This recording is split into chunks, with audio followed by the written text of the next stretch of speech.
ରାଧେ ରାଧେ।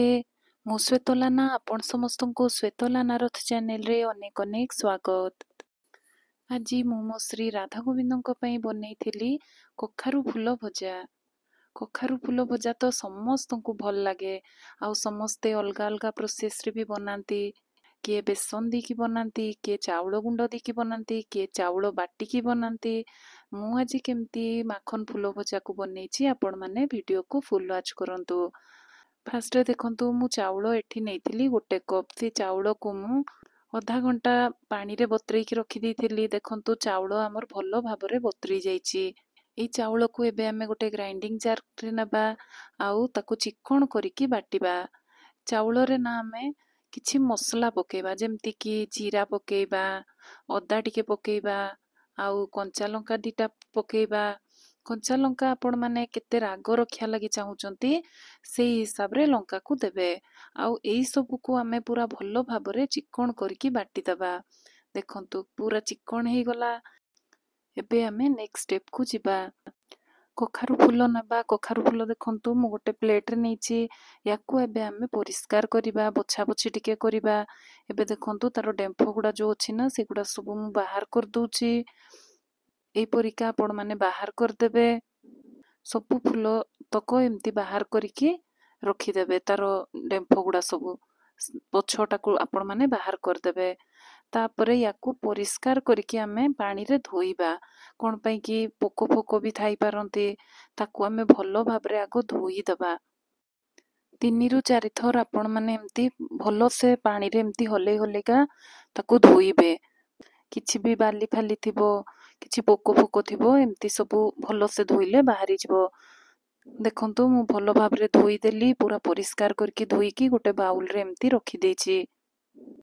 ଏବେ ଆମେ ନେକ୍ସଟ ଷ୍ଟେପକୁ ଯିବା। ଯୋଉ ଚାଉଳକୁ ଆମେ ବାଟିକି ରଖିଥିଲେ ନା, ଚାଉଳ ବଟାଟା ଆମେ ଗୋଟେ ବାଉଲରେ ବାହାର କରିକି ରଖିବା।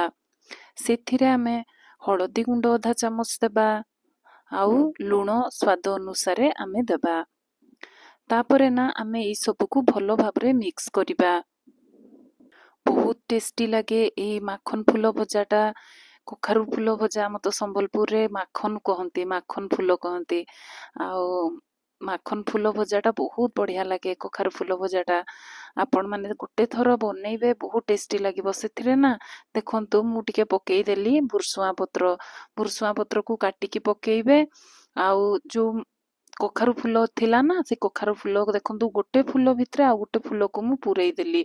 ତାପରେ ତାକୁ ମୁଁ ସେ ଚାଉଳ ବଟାରେ ଏମିତି ବୁଡେଇକି ତାକୁ ଭାଜିବି। ଏଇପରିକି ଆପଣମାନେ ବୁଡେଇବେ ଭଲ ଭାବରେ, ଯେମିତିକି ଆମର ଭିତରେ ଚାଉଳଟା ପୁରା ଭଲସେ ଭେଦିଯିବ। ଏଠି ଦେଖନ୍ତୁ ମୁଁ ଗୋଟେ ତାୱାଟେ ବସେଇଛି। ତାୱାଟା ଯେତେବେଳେ ଆମର ଗରମ ହେଇଯିବ, ସେଠି ଆମେ ତେଲ ଅଳ୍ପ କିଛି ଦେଇକି ବସେଇବା। ତେଲ ଟିକେ ଦେଇଦେବେ, ବେଶୀ ତେଲ ଦେବେନି, ଅଳ୍ପ ତେଲରେ ଆମେ ଏଇ ଭଜାକୁ ଭାଜିବା। ତେଲ ବି ଆମର ଗରମ ହେଇଗଲା ପରେ ସେଇ ମାଖନ ଫୁଲକୁ ଆମେ ବୁଡେଇ ବୁଡେଇକି ସବୁ ସେ ଚାଉଳ ବଟାରେ ଭାଜିବା। ଲୋ ଫ୍ଲେମ୍ରେ ହିଁ ଭାଜିବେ। ଦେଖିବେ ବହୁତ ଧୀରେ ଧୀରେ ହେଇକି ହବ, ଆଉ ବଢ଼ିଆ ସେ ହବ। ବହୁତ କ୍ରିସ୍ପି ବି ଲାଗେ, ବହୁତ ଟେଷ୍ଟି ବି ଲାଗେ। ଗରମ ଗରମ ଭାତ ସହ ଏଇ ମାଖନ ଫୁଲକୁ ଖାଇପାରିବେ। ଯୋଉ ପଖାଳ ଭାତ ସାଙ୍ଗେ ବି ଖାଇପାରିବେ ଭାଜିକି ଏଇପରିକା।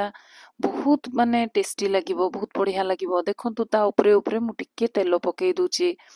ବେଶୀ ତେଲରେ କରିବେନି, ଅଳ୍ପ ଅଳ୍ପ ତେଲ ଦେଇକି କରିବେ। ଦେଖିବେ ଧୀରେ ଧୀରେ ହେଇକି ହବ, ବହୁତ ବଢ଼ିଆ ହବ। ଲୋ ଫ୍ଲେମ୍ରେ ହିଁ ଆପଣମାନେ ଏଇ ମାଖନ ଫୁଲକୁ ଭାଜିବେ, କଖାରୁ ଫୁଲକୁ। ଦେଖନ୍ତୁ ତଳଟା ଆମର ହେଇଗଲାଣି, ମୁଁ ତାକୁ ଓଲଟେଇ ଦଉଛି। ଏମିତି ଓଲଟ ପାଲଟ କରିକି କରିବେ। କେତେ ସହଜ ନା ଏଇ ମାଖନ ଫୁଲ ଭଜାଟା କରିବାଟା। ଆଉ ସବୁବେଳେ ତ ମାଖନ ଫୁଲ ମିଳେନି, ଯେତେବେଳେ ମିଳିବ ମାର୍କେଟରେ ଆପଣମାନେ ଆଣିକି ଏଇ ପ୍ରୋସେସରେ କରିବେ। ଦେଖିବେ ବହୁତ ବଢ଼ିଆ ଲାଗିବ। ଭୃଷୁଙ୍ଗା ପତ୍ର ହଉ, ଧନିଆ ପତ୍ର ହଉ, ଟିକେ ଗୋଳେଇକିନା କରିବେ। ଦେଖିବେ ତାର ଟେଷ୍ଟ ଆହୁରି ବଢ଼ି ଯାଇଥାଏ। ଲୋ ଫ୍ଲେମ୍ରେ କରିବେ। ଦେଖନ୍ତୁ କେତେ ସୁନ୍ଦର ଆମର ଗୋଲ୍ଡେନ୍ ବ୍ରାଉନ୍ କଲର୍ ହେଇ ଆସିଛି। କେତେ ସୁନ୍ଦର ଦେଖାଯାଉଛି ଆମର ମାଖନ ଫୁଲଟା, କେତେ ବଢ଼ିଆ ଦେଖାଯାଉଛି। ଦେଖନ୍ତୁ ମୋ ପାଟିରୁ ଖାଲି ମାଖନ ଫୁଲ ବାହାରୁଛି। କାହିଁକିନା ସମ୍ବଲପୁର ସାଇଡରେ ନା ସମସ୍ତେ ଏଇ କଖାରୁ ଫୁଲକୁ ମାଖନ ଫୁଲ କହନ୍ତି। ଆପଣମାନେ ବି ବନେଇବେ ଏଇ କଖାରୁ ଫୁଲ ଭଜାଟା ଏଇ ପ୍ରୋସେସରେ। ଦେଖିବେ ବଢ଼ିଆ ଲାଗିବ, ବହୁତ ଟେଷ୍ଟି ଲାଗିବ।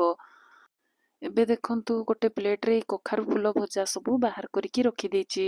ଏବେ ଆମେ ଆମର ଶ୍ରୀ ରାଧା ଗୋବିନ୍ଦଙ୍କୁ ଅର୍ପଣ କରିବା।